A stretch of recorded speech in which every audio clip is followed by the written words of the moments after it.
तुमको के संगे देव घर जेबै गे जान। अभी आप सुन रहे हैं झंझारपुर से मिथिला रिकॉर्डिंग स्टूडियो की शानदार प्रस्तुति। पहिल सोमवारी काबर उठा कर बोल बम के नारा हम लगे बैगे जान। पहिल सोमवारी काबर उठा कर बोल बम के नारा हम लगे बैगे जान। अइहे बम बन के रस्ते में मिलबो दुनु गोटे संगे देव घर जेबै गे जान। अइहे बम बन का रस्ते में मिलबो दुनु गोटे संगे देव घर जेबै गे जान।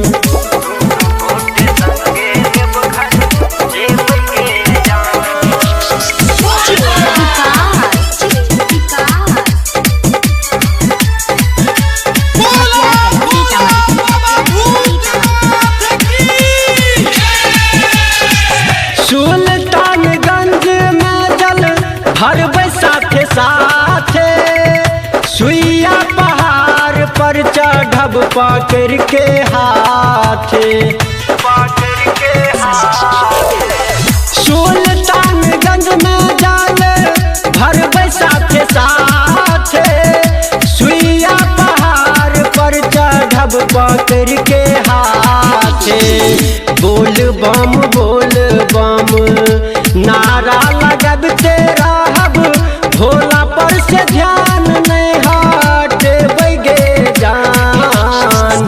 अइहे जान बन का रस्ते में मिलबो दुनु गोटे संगे देव घर जेबै गे जान। अइहे बम बन का रस्ते में मिलबो दुनु गोटे संगे देव घर जेबै गे जान।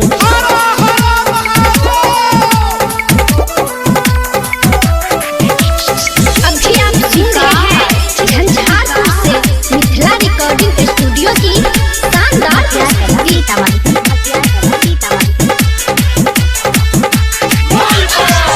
भोला बाबा के दुनु गोटे पैर पकड़बै विनती सुना के भोला के गोहर करबै।